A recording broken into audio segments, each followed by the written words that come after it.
We're talking about Dak Prescott and the Dallas Cowboys. How you like them Cowboys? And let's just say Colin didn't hide his feelings. And if you really look into what he's saying, he has chosen a side. And this is a side that media often takes when it comes to contract negotiations. Media looks at a contract negotiation between a team and a player, an organization and one player, and oftentimes chooses what the organization says, what the organization feels. Hey, they're an entity. We're an entity. Fox, Colin Cowherd, The Volume. You're an entity, Dallas Cowboys.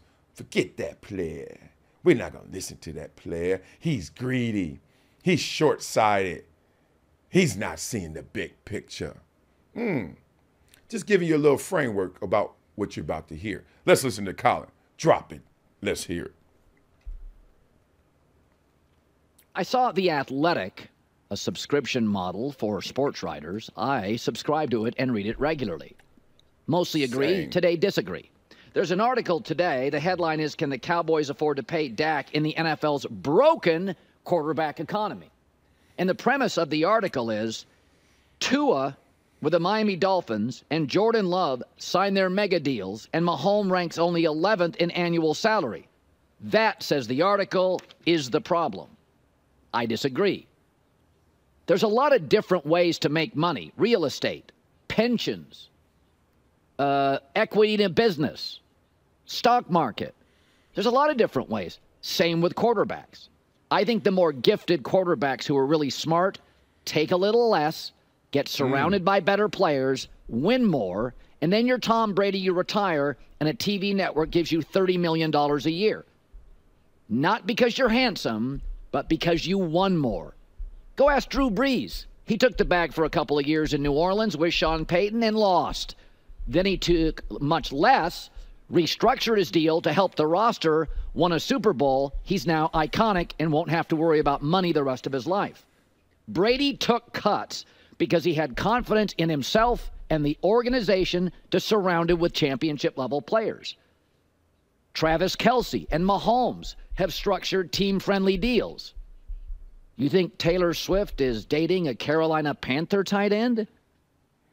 Mahomes makes over $45 million in Kansas City with endorsements. You think he makes that as a 500 quarterback or slightly better? Winning is the thing in football. Let's take it away. All right. When is the thing in football?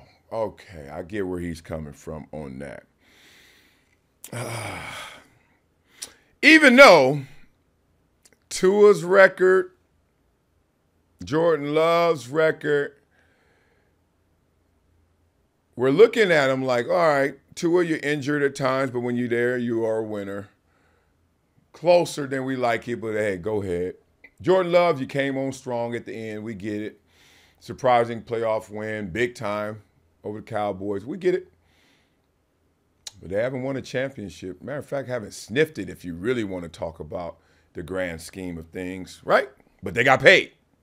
But now, according to Colin, according to this metric, this measurement is they're not smart and they're not gifted, because the gifted, smart players take a little less so they can make a lot more later. But the example of that is Tom Brady. We have to stop using the most extreme examples as evidence of what you should do. Michael Jordan did it.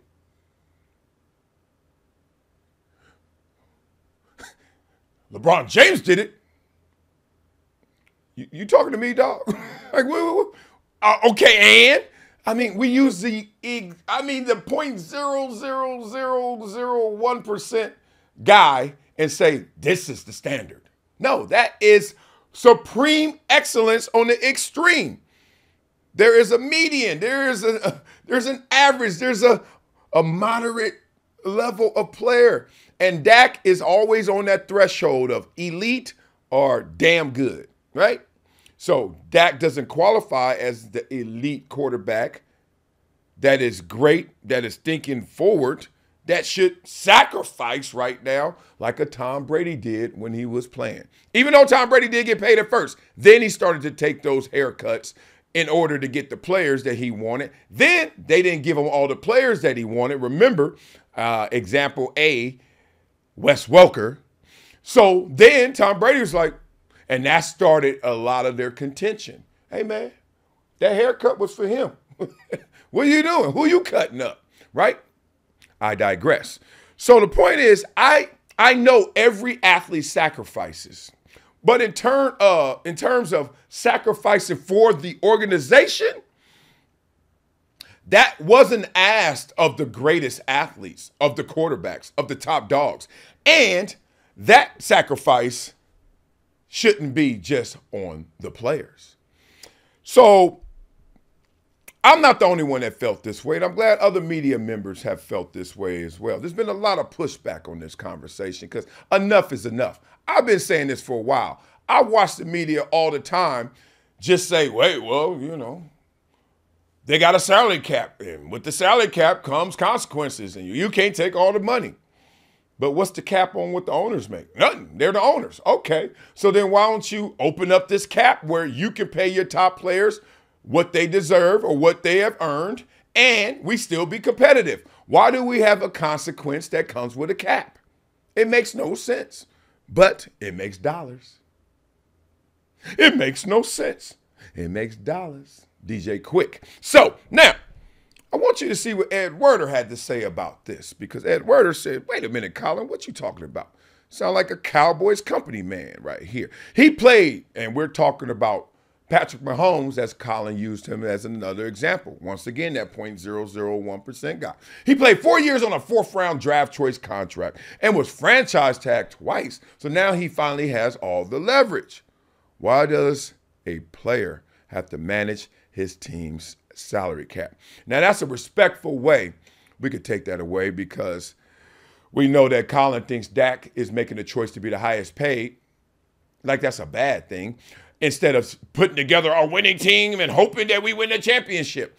When people stop looking at Super Bowl championships like, oh my God, one team is a champion. Stop looking at it through that one team lens. Look at it this way, because I played. I know how it goes. I ain't got no rings. 31 teams lose, partner. 31 of y'all are going home with an L. I don't care how good your season look. Houston Texans, we on the rise. You know how many teams are on the rise and never get there? They just go up and down. Baltimore Ravens been on the rise for a while, up and down. Right? And this is no slight to anybody. It just lets you know how hard it is to win the championship. So therefore, do not make that the standard of excellence. It is the exception. It's the extreme of excellence. But you could be excellent and not win it all. We do it every year. We just did it to the Houston Texans. Oh, my God. Look at them. They're coming. Right? Come on, y'all. Let's not do that. We do it with players. So let's get into this level of it. So it was framed. Colin is getting framed, and this is Colin's choice. He said Dak made a choice. Colin, you made a choice. This is how you're getting framed, big dog.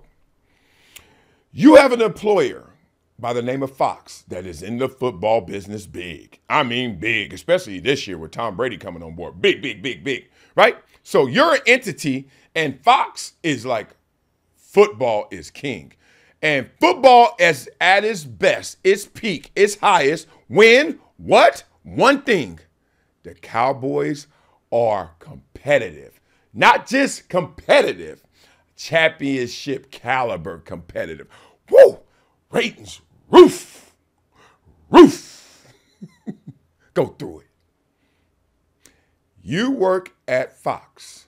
They are incentivized to talk Cowboys and to root for the Cowboys. So when the Cowboys are in a negotiation with a player that could take away some of that championship competitiveness, oh, that player's a devil. You catch that? That's what's happening to Colin right here. Was that a conscious choice is the conversation? Or is Colin just getting caught up and just rooting for management like some people do. You want, obviously, the network you work for to prosper, because when they prosper, you get paid more. So therefore, the team that you know helps pay the bills the most, you're rooting for them, which makes you inevitably root against Dak. Damn. And this is the media? And this is objective? No, it's not objective. It's opinion. It's what Colin feels. It's when Colin goes wrong or when Colin goes right, because he's going right to the bank if he gets his way. My last point on all this, because there's 1,000 ways you can talk about it. My last point is this. It's unfair how the players who 8 years old playing flag football, Pop Warner, high school getting recruited to go to college, finally get drafted on a 4th round deal, got to wait. All that stuff. And then guess what? I finally got the leverage. Ed Werder was talking about Dak Prescott. I'm sorry. I think earlier I said Patrick Mahomes. And then I got the hammer and I can't swing it because this organization has this cap. They can make all the money in the world. They're the most valuable sports organization in the world. They can do all that, but I can't eat off of that.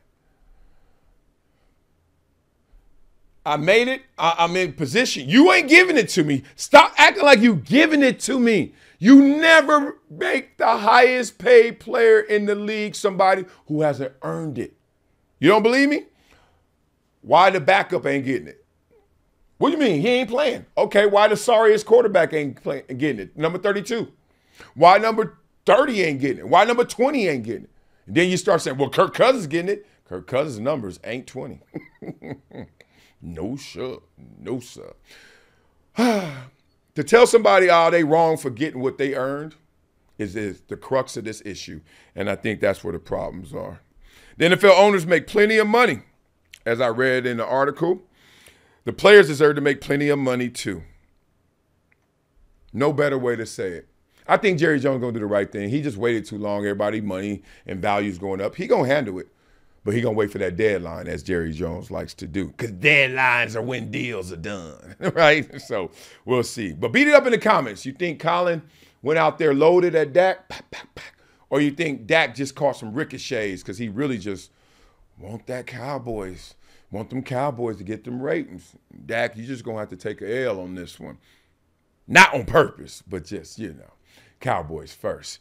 Tell me what you think. Beat it up in the comments. I know I feel like this is just what the media does, man. They don't put themselves in your position, in part because they weren't in your position.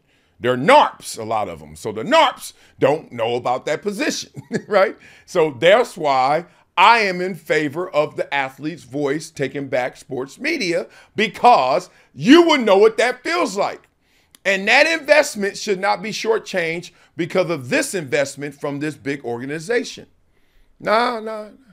I ain't seen none of y'all make plays in this organization but me. So pay me like I should be paid. Beat it up in the comments. Let me know what y'all think. And that'll do it for today's episode of Never Shut Up. Please go to projecttransition.org. It's the other finger Wiley. Oh, that was on point right there. Wow. Go there, support the itty bitties, man. We got a football camp coming up. It's free to all these kids, but it ain't free to the organization, so won't y'all chip in a little bit. Nah, man, make it love. We're going to help this community go and grow. Love for you guys. Have an amazing day. I know I will.